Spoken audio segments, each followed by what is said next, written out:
What's going on there, friends? My name is M2Dudes, and welcome back to another episode of Pokemon Scarlet and Violet for the Nintendo Switch. We wrapped up last time. We defeated Katie of the Cartondo Gym. And now, in this part, we are going to head onwards to our next place of interest. And next place of interest is going to be, well, since we got a Pokemon League badge, Victory Road, 1 out of 8 for the Victory Road objective, and then 1 out of 5 badges for the Path of Legends. The only badge that we're going to do next is take on the Starfall Street objective, and the first one closest to us currently is right over here. And in order to go about with this place is we have to head over here to a new area known as the West Province area, and over here. Let's go ahead and make our way over this way. So we gotta go a little bit upwards, and we already explored the surrounding area of the South Province area right here, so I'm not gonna do... So I'm just gonna go ahead and go straight past this part and inwards to the next area, and that is known as the West Province area, and this is the first area of West Province area of the Western region, of course.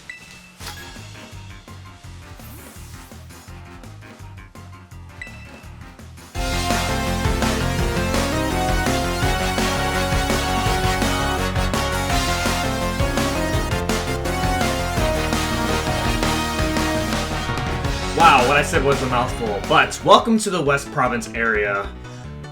So, West Province area is home to 2 major objectives in the game. And this is not the first time where an area has, you know, more than one major thing that you can do. So, the first major thing that you can do is you can actually take on the first Team Star base, which is, of course, what we're trying to do in this episode.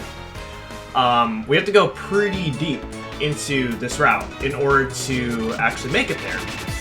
Oh yeah, real quick, what you just saw me do right there is a little trick that where if you basically just jump up slopes backwards, then you can actually sequence break and climb up slopes that way. You're not really supposed to be doing things that way, but the option is there. It's something that I kind of learned recently. Anyway, yeah, you can take on a Team Star base, and then the other thing that you can do, which we're not going to be doing in this video, but the option is there, is take on a Titan Pokemon. And so, like I said, I am going to alternate between, like, the 3 stories here. I am going to, you know, take on a gym, take on a Titan Pokemon, and then take on Team Star, and then basically we're just going to keep on alternating between the 3 until, like, each objective has the same number of objectives completed, which of course means that we're going to complete Team Star and the Titan Pokemon quests earlier than the Pokemon League gym badges, as the Titan, there's only 5 Titan Pokemon, there's only 5 Team Star bases, and of course there's 8 gym badges.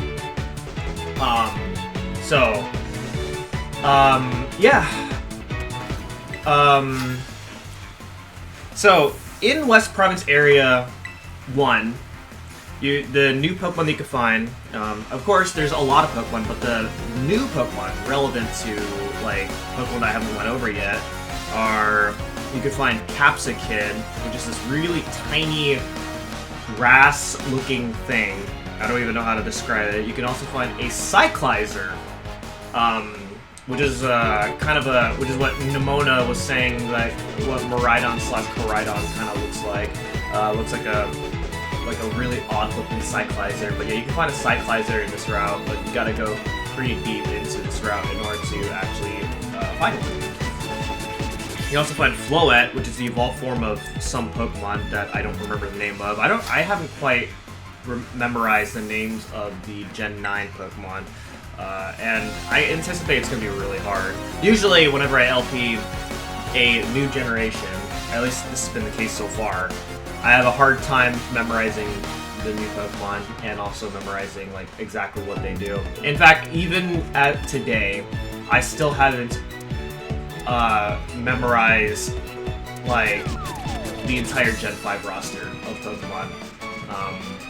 I think at this point I've pretty much given up on trying to figure out how like Pokemon from Gen 5 and onwards work because I don't have enough nostalgia, I guess you could say, to like, you know, invest time into like becoming knowledgeable in Gens 5, 6, 7, 8, and 9. But anyway, and then next up you can find our Pokemon that you've probably known in older games. You can find Gible, you can find Murkrow. Gibble's found in the caves. Murkrow, I believe, is found at night. You can find Numel, Phanpy, Sableye. Sableye is also another Pokemon that you can find in caves. At least I believe it is. Salandit, which is actually not a previous generation Pokemon. And then you can find Swablu. So those are some Pokemon that you could encounter as we go through this.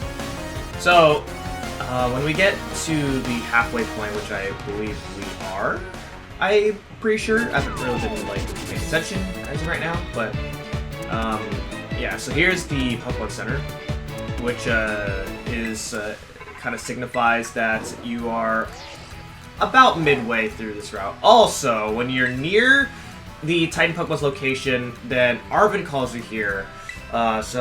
There are all these scary boulders raining down from the mountains. It's going to be a little tricky standing around and looking for the Titan Pokemon. Yeah, I mean, if there's raining boulders coming down at you while you're looking for a Titan Pokemon, then yeah, you probably should stand around and look, otherwise you're going to get yourself destroyed, and then that's not really good for your health.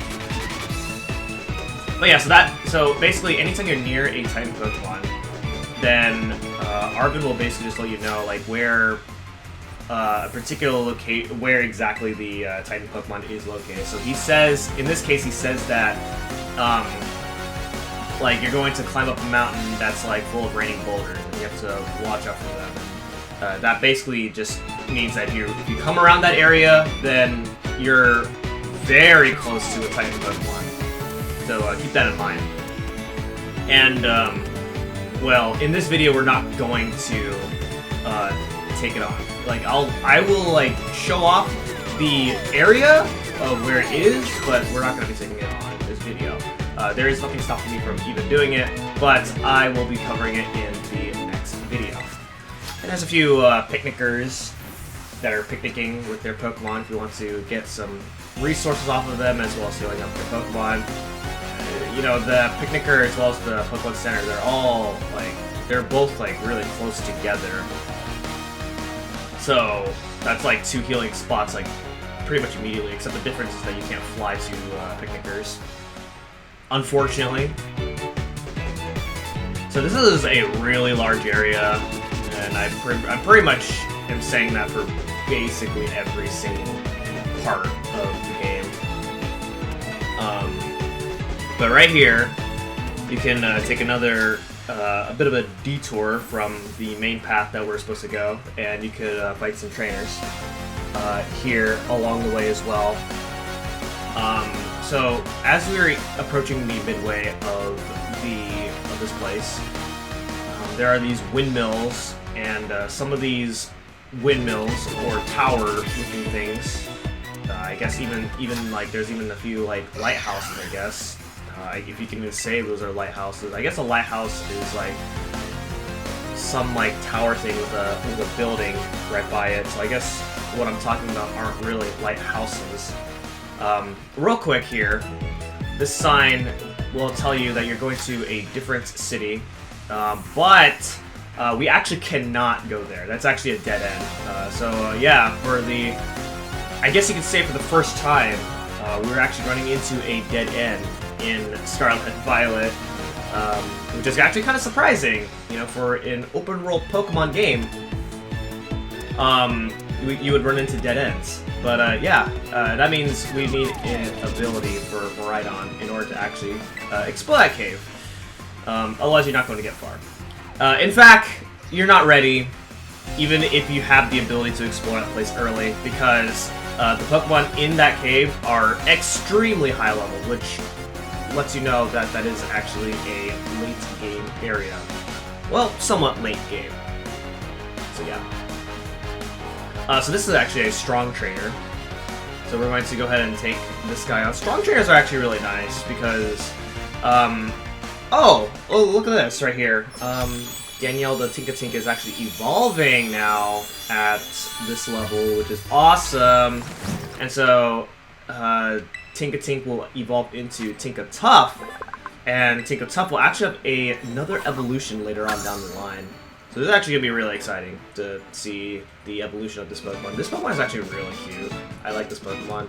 And it's even a Fairy Steel type. I feel like it's a good type matchup, in my opinion. I don't know. I'm not really good with Fairy types. I imagine Fairy types are, you know, really cool to use. And you know, I've used a Fairy type Pokemon in Sword and Shield, and that worked out pretty nice. So I anticipate that this Fairy type Pokemon is going to work out in my favor as well. Alright, so again, taking another path, like another side path, in order to get to the, well, in order to just explore whatever I can, as much as I can, really. Something else that's worth noting is that, oh yeah, here's another strong trainer right here. Something else that's worth noting is that the north, east, south, and west province areas all have different music.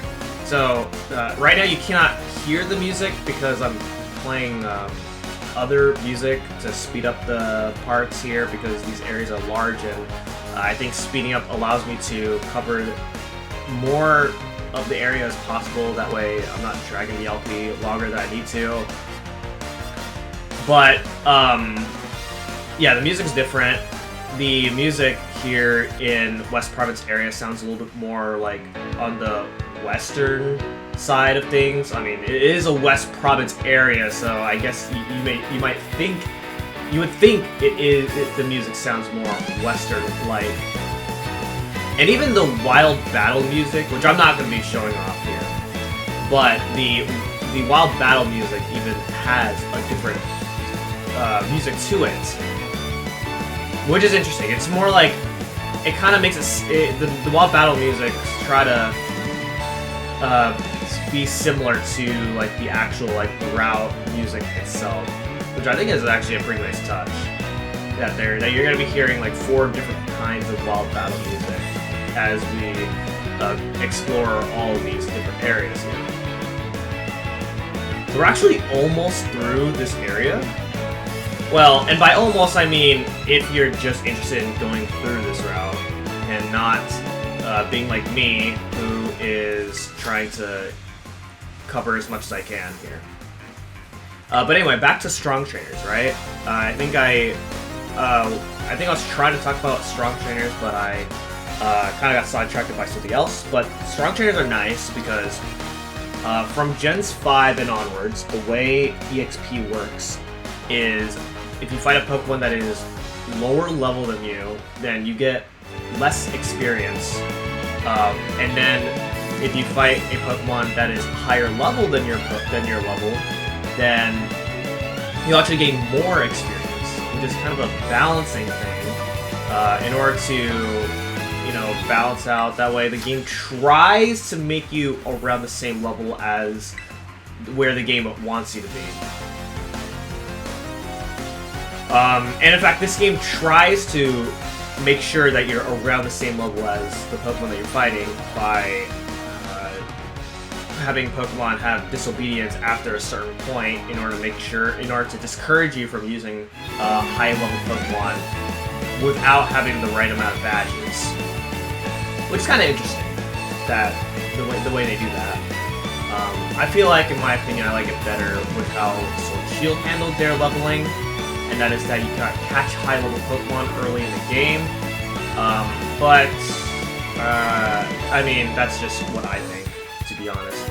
So actually, as you can see right here, we're actually almost at a Team Star base. In fact, the Team Star base is actually right in front of us, but I'm actually not going to do that. I'm not interested right now. Oh yeah, there's a guy right by that particular Pokemon Center that will reward you for defeating a certain number of trainers, which, you know, if you're me and is fighting every trainer that he sees, then you should be able to reach that quota just fine, as long as you just keep exploring around and try to, you know, gain as much experience as possible. And I kind of think that this game doesn't really give you that much experience. Maybe it's because I'm just very high level. It could be the case. So here we are at a ruins part. So every area will have a ruins that you can explore, and I mean the ruins are just something cool to see here, where you can find some pretty cool Pokemon.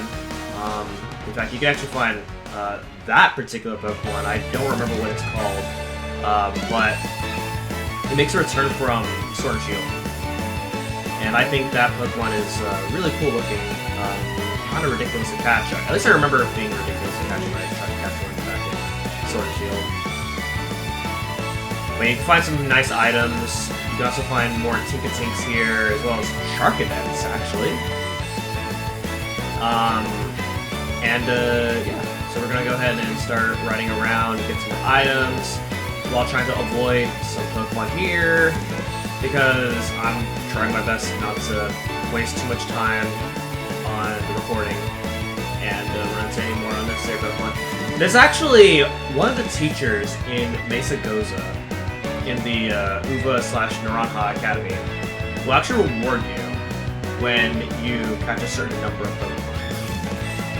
So that is an incentive for you to catch as many Pokemon as you can. And for me, if I happen to run into a Pokemon that I haven't caught, then I'll catch it. And that's basically my approach with this LP currently. They haven't incentivized catching until like Gen 6, where you actually gain experience for catching Pokemon, which is more of a reason to like catch Pokemon that, like, even if I'm not going to use it, and I in my opinion, I like that better in these later gens, which is nice. So another trainer right here that we're going to go ahead and battle. A lot of these trainers here have the trainer class student. And even some of the older looking trainers even have the trainer class student, because I guess any age can attend Uva Academy, which I think is kind of crazy. So I guess the Uva Academy is like a very early stage college for these Pokemon trainers, which is kind of interesting, in my opinion. All right, so going past one of the parts where I went downwards. And then we're going to go ahead and check out to see what's going on over here. So, to the right of where we are right now, there is an area that you could actually jump on down, and you'll be entered into a new area known as the Asado Desert.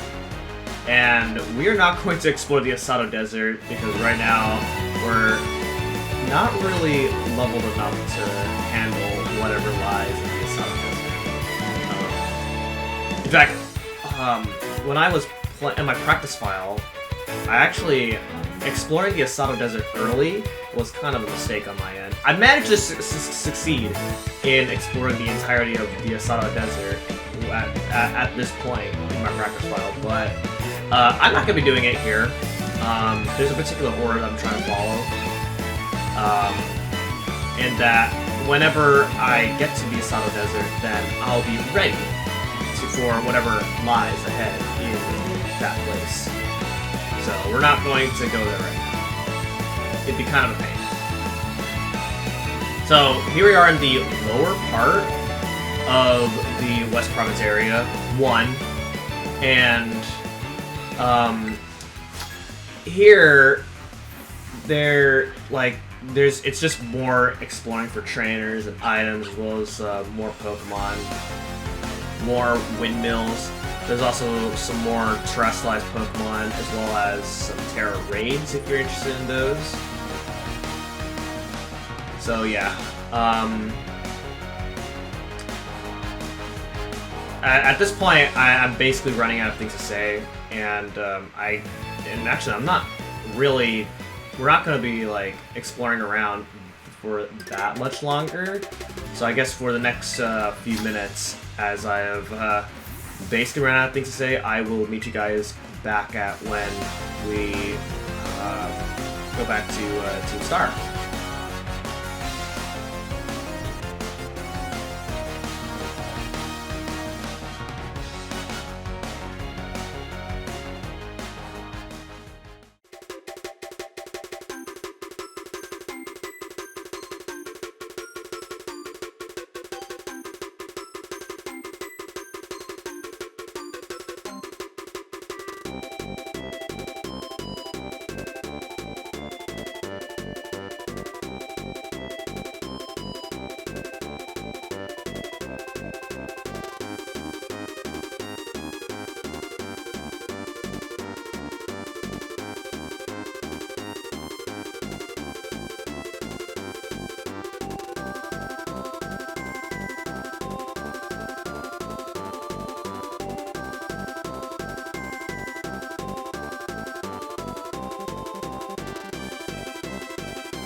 Cassiopeia here. I see you're getting close to one of the Team Star's bases. I take it this means you've decided to join my operation? Yeah, I guess? Thank you! With this, you're officially a member of Operation Starfall. Hold on a second. Oh. Wait a minute. Does this Operation Starfall of yours have room for one more member? What? Who are you? Oh my god. The name's Clive? Oh, and how long have you been spying on us? No need to get your hackles raised. I'm a pal of our mutual friend here, isn't that right? I don't even know you, so I'm gonna just say no? Shy as ever, I see. We're talking about going up against Team Star here. It's not something you can join in for fun. I'm well aware. I just need to sort out some unsettled business with Team Star, that's all. Besides, I tend to get the job done well. Not that you can take my word for it, but it's true. I suppose I'm hardly in a position to refuse help. Welcome to the operation, Clive. Great, that settles it then. I think I heard your name earlier. Cassiopeia, was it? Who exactly are you? Team Star and I share some history. That's all I'll say for now. I see. In that case, I won't press you further. Good. Now back to business. Let's talk about Operation Starfall.